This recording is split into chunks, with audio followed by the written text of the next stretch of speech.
할렐루야. 오늘은 사도행전 23장 말씀을 통해서 하나님의 은혜의 말씀을 나누기를 원합니다. 오늘 말씀의 제목은 사명자는 결코 죽지 않는다. 사명자는 결코 죽지 않는다. 라는 제목으로 말씀을 나누기 원합니다.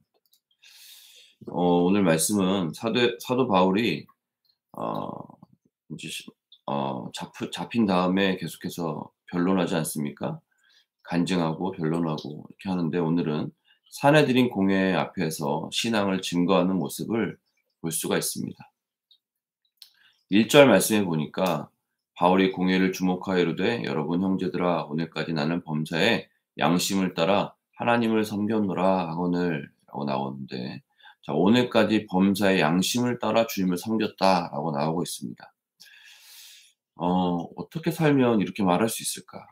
어떻게 살면 범사에 모든 일에 양심을 따라 주님을 섬겼다라고 살 수 있을까요? 진리라면 목숨을 아끼지 않고 살았다는 것입니다. 주님 앞에서 한 점 부끄러움 없이 살았다는 것입니다. 여러분, 어떻게 이렇게 삶을 살 수 있을까요? 사실은 이런 고백을 할 수 있는 사람은 대제사장이나 정말 그 종교 지도자들 아니겠습니까? 그들이 이렇게 이야기할 수 있어야죠. 네. 그러나 그들은 정치와 결탁해 살았고 어 정말 하나님 앞에서 부끄러운 삶을 살았다는 것이죠. 여러분, 우리가 어 이런 말을, 물론 겸손해야 되겠지만 이런 말을 할 수 있어야 될 줄 믿습니다. 하나님 앞에 "하나님, 제가 모든 일에 하나님 양심을 따라 주님을 섬겼습니다." 그렇게 고백할 수 있는 저와 여러분이 되시길 축복합니다. 2 절부터 5 절까지 말씀을 보니까 대제사장 아나니아가 그 입을 치라라고 하자 바울이 "회칠한 담이여"라고 하면서 꾸짖습니다. 그런데 사람들이 "대제사장한테 네가 그렇게 얘기하냐?"라고 인제 얘기를 하자, 인제 사도 바울이 그가 대제사장입니까?"라고 하면서 바로 태도를 낮추게 되죠. 이 모습을 보면서 세상의 어떤 권위라도 여러분 하나님이 세우신 거 아니겠습니까? 네. 그래서 인정하는 태도가 있어야 돼요.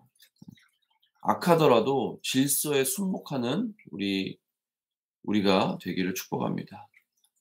공동체 안에서요, 리더가 어떤 실수를 하더라도요, 그 리더를 향해 손가락질하고 헐뜯는 것이 아니라, 여러분, 어 '내가 기도를 안 해서 그렇구나. 내가 잘 섬기지 못해서 그렇구나.'라는 겸손한 그런 깨끗한 마음이 있어야 될 줄 믿습니다. 리더십에게 손가락질하는 사람을요, 하나님은 결코 어 여러분 좋아하지 않습니다. 건의를 향해서 악한 마음을 절대 품지 마시기 바랍니다. 복을 받는 사람의 특징이 있어요. 복을 받는 사람은 절대 하나님이 세운 사람을 여러분 함부로 이야기하지 않습니다. 저와 여러분은 정말 어 특히 담임 목사님이나 교회 지도자들을 향해서 손가락질하는 일이 없기를 축복합니다.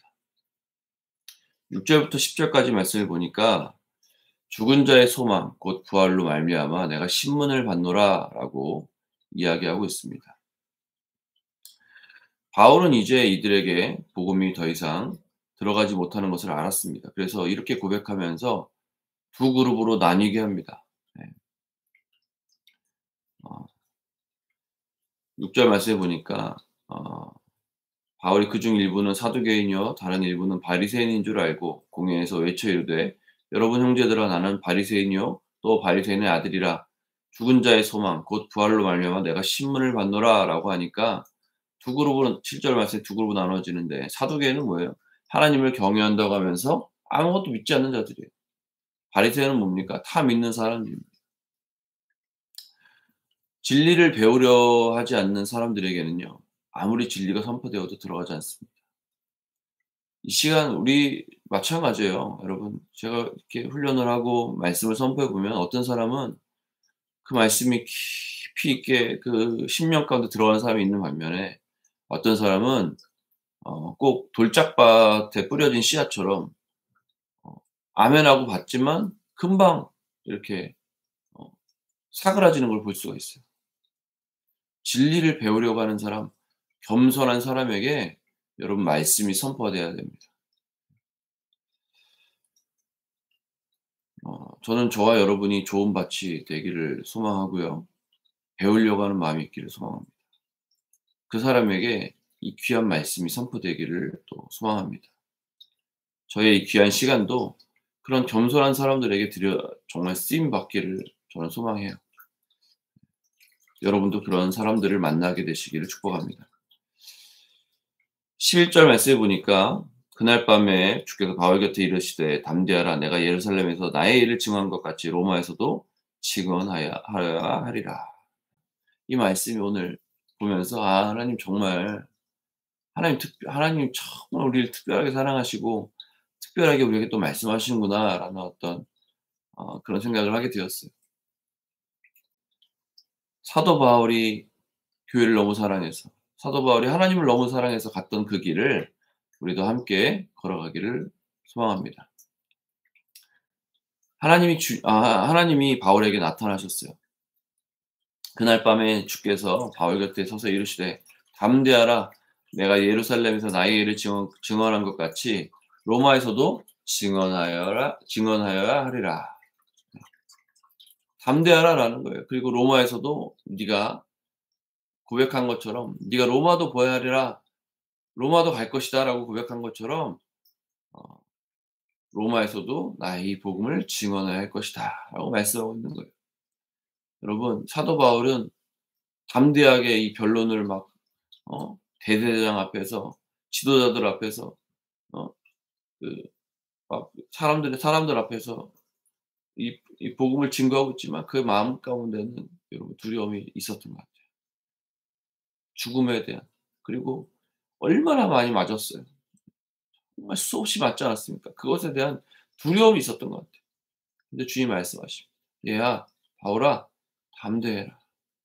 내가 너와 함께 할 것이다. 그리고 네가 여기서 죽지 않을 거야. 너는 결국 로마로 가서 복음을 증언하게 될 것이다." 얼마나 바울이 위로가 되었을까요? 사도 바울은 분명히 주님의 음성을 들었습니다. 그에게는 부르심이 있었죠. 로마로 가는 것이었습니다.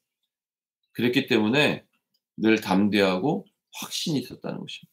끊임없이 달려갈 수 있었다는 것입니다. 12절부터 35절까지 말씀을 보니까 유대인들이 이렇게 얘기해요. 당을 지어서 맹세하되 바울을 죽이기 전에는 먹지도 아니하고 마시지도 않겠다. 이같이 동맹한 자가 40명이에요. 야, 여러분 40여 명이 동맹을 하는데요. 어떤 동맹을 해요? 바울을 죽이기 전에는 내가 먹지도 않고 마시지도 않겠다. 금식하겠다는 거예요. 와. 여러분 나를 죽이려는 사람이 한 명만 있어도 마음에 두려움이 올 텐데 40 명이 떼를 지어서 바울을 죽이려고 합니다. 얼마나 두려울까요?